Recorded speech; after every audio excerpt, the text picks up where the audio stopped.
How you doing? Justin here. Today we're going to be checking out how to play the major scale in thirds and why it's something you should try to incorporate into your practice routine. It's a really, really handy little thing to work on.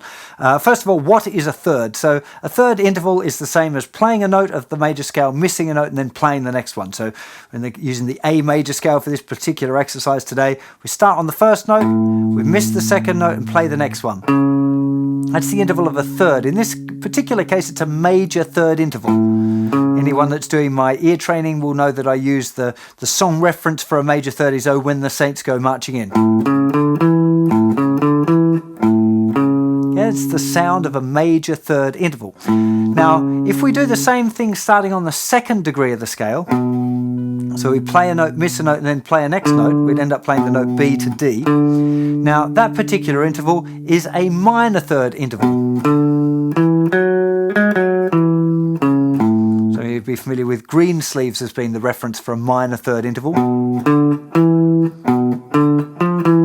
So when you're practicing the major scale in thirds, you're actually using a mixture of major third and minor third intervals, but that's not really the key thing here. The reason that practicing the major scale in thirds is so good is that chords are built in thirds. Okay, so whether it's major chords or minor chords, the interval, the distances between each of the notes in the chord is a third. Okay, so when we're looking at an A major chord, we have the note A, C sharp, and E. The distance from the A to the C sharp is a major third. From the C sharp to the E is a minor third. If we look at the notes in a B minor chord, we have B, D, and F sharp. So the B to the D is a minor third, and the D to the F sharp is a major third. So it's just combinations of these major third and minor third intervals. Now, the reason that's important is that if you're improvising and you find yourself on a good note, if you go up a third, you're likely to end up on another good note. Now, I think that the point of improvising really is to try and let your ear guide you and for your musical mind to find the melodies that you want to play. But sometimes practicing these exercises can help train the musical mind to hear nice things, as well as there's definitely going to be times where you're not really hearing things, and if your fingers can do the walking and do the walking in a good way and lead you to good notes, that can be really helpful as well.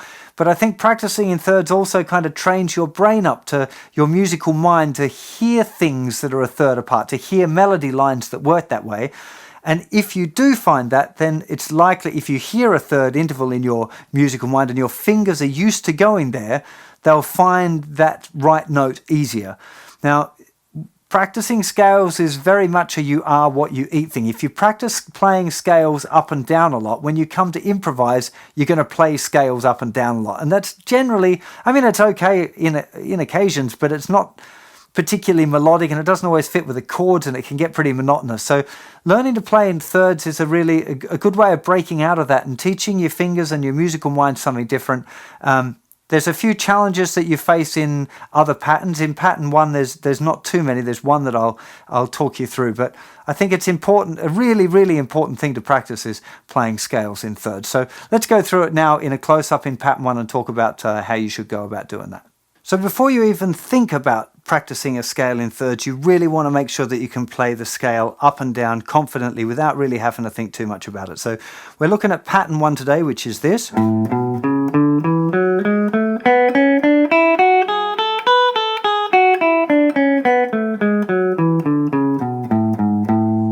Noticing that we're starting and finishing on the lowest root note. Okay, so we're going to start with that note with a down pick, then we're going to miss the second note of the scale and play the third note of the scale, and that'll be an up pick. We're going to continue that all of the way through with a down and then an up. Okay, so the root note, miss one, play one, go back to the one you missed, miss one, play one, back to the one you missed, miss one, play one, back to the one you missed, miss one, play one.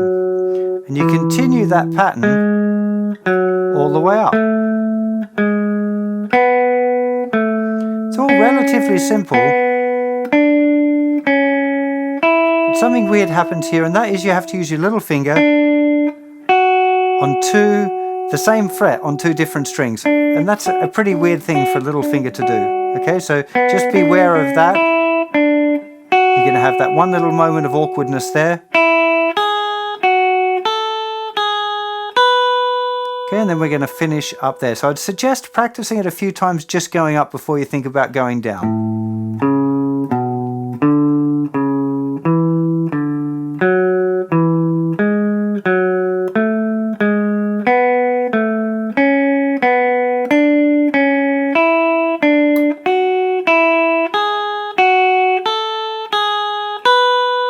And you could finish on that one if you want. That's a nice kind of ending.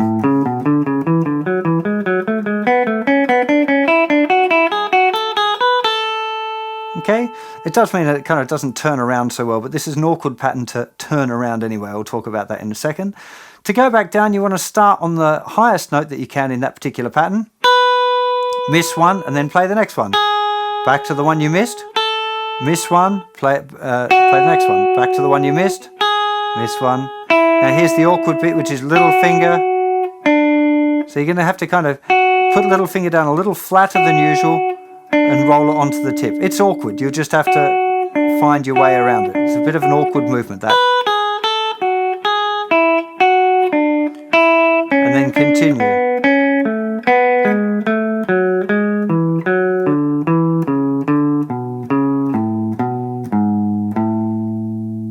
Okay, so the whole thing.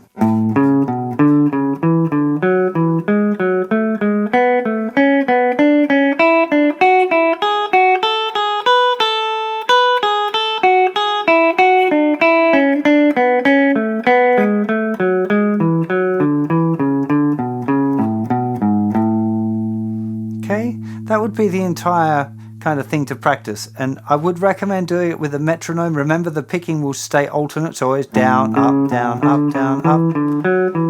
All of the way through can maintain that alternate picking. If you have to use all down picks right at the beginning in order to get your fingers working and going to the right notes, that's okay, but it's not a particularly difficult one to alternate pick, I think you'll find. For me, I always found this particular pattern easiest to think about, like play a note, miss a note, play a note, and then go back to the one I missed and then keep on repeating that around.